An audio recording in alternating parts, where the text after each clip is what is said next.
Hello guys, welcome sa ating YouTube channel. So ngayong araw na to susubukan natin tong BlitzWolf night light na ito. Sensor type ito. Tapos yung gantong klase ng mga dome light is pwede na rin natin gamiting substitute sa mga dome light natin dito sa ating sasakyan kagaya nun. Ayan, so for example, busted yung bulb o kaya naman is nagkaroon ng malfunction sa electrical wirings niya. So pwede natin gamitin to as replacement. So ngayong araw na to subukan natin siya.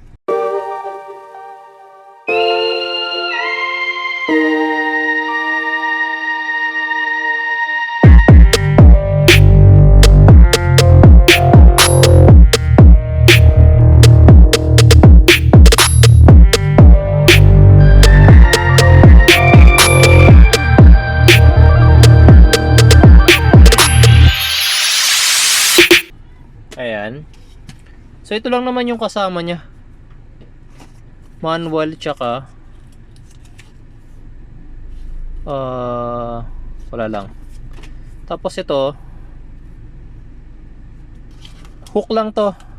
Hook lang to kasi itong dome light na to kung makikita nyo tong kulay gray na to, double adhesive tape yan. Tulad nga nasabi ko kanina, pwede natin itong gawing temporary na dome light natin. So once na gamitin natin ng double adhesive tape at idikit na natin to sa ceiling ng ating sasakyan, syempre hindi na natin pwedeng tanggalin kasi ang mga disadvantage ng mga double adhesive tape, once na idikit mo na yan tapos tinanggal mo, hihina na yung pandikit niya, hindi na siya magiging effective, ipandikit ulit. Okay, tapos yung gantong klase ng dome light, battery type to, so kinakargahan to ng battery. Ayan, so pakita ko pala paano siya gamitin. Tinitwist lang. Ayan, tapos iangat nyo. Ayan.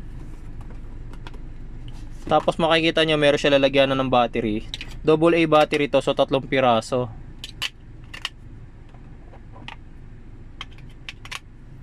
Ayan. Tapos balik muna natin.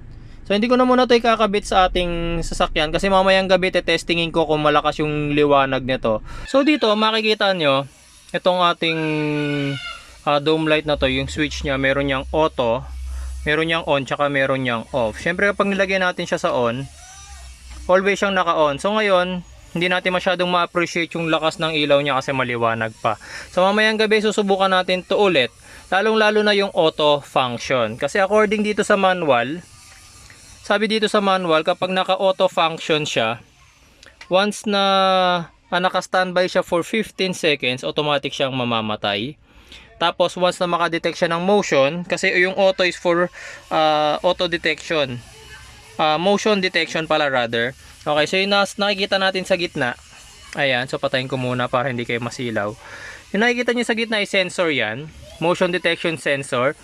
So once na gabi at madilim, nakalagay ito sa auto, once na may ma-detect siyang motion, kusa siyang iilaw. So yun yung kailangan nating malaman mamayang gabi. Sa ngayon kasi pag nilagay natin siya sa auto, nakalagay dito pag maliwanag,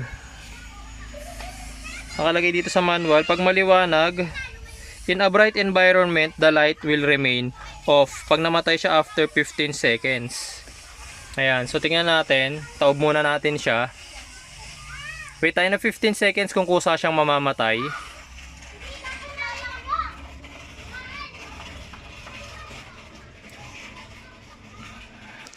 Ayan. So namatay siya. Tapos is maliwanag ngayon. Ayan, so hindi nga siya umiilaw. Tingnan natin mamayang gabi. Naka-auto yan guys ha. Mamayang gabi masusubukan natin kung gumagana yung motion detection sensor nito tsaka kung maliwanag. Ayan guys, so gabi na, masusubukan na natin tong dome light na to. Pasensya na, wala kayo masyadong makita dito sa video kasi nga kailangan natin makita yung capability na tong dome light. So i-on ko muna siya hanggang dun sa on position. Ayan. Ayan, so dito natin siya ilalagay sa ceiling ng ating kotse. Ayan yung makikita yung liwanag. Enough para may makita kayong liwanag dito sa loob, pero hindi siya ganun kaliwanag kasi kung bubuksan ko naman yung mismong ilaw ng kotse, ayan, pansinin nyo, mas maliwanag naman tong hawak ko kumpara dito sa ilaw na naka-install dito sa Honda CR-V namin. Ayan, mas maliwanag siya. Tapos patayin natin. Ilalagay ko siya ngayon sa auto. Ayan, nasa auto siya. Tingnan natin kung kaya niya mag-detect ng motion detection. As of now, naka-turn on siya. Dapat 15 seconds mamamatay yan pag walang motion detection. Hintayin lang natin.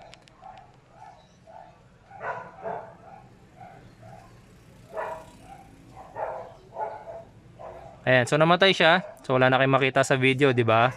So gagalaw lang ako. Tingnan natin, ayun. Andito lang yung hands ko, pero umilaw siya ng kusa. Try pa natin isa, yung accuracy ng motion detection kung okay.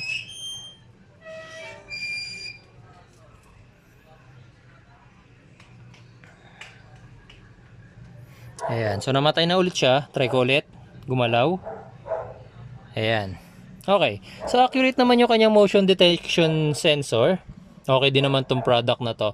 So sa tingin ko hindi ko siya magagamit sa engine bay in case na kailangan kong mag-ayos ng sasakyan kapag gabi. So sa liwanag kasi na nakikita yan. Ganyan lang yung makikita nyo liwanag. Katulad na nakikita nyo ngayon sa video. So hindi siya ganun ka-effective na gamitin as your light kapag mag-ayos ng sasakyan.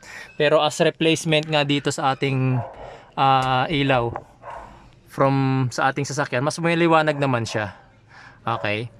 So sa mga magugustuhan itong gantong klase ng ilaw, ayan, yung product link nito nandiyan na lang sa video description. So maraming salamat guys sa inyong panonood at sana ay nagustuhan niyo itong dome light na to from BlitzWolf.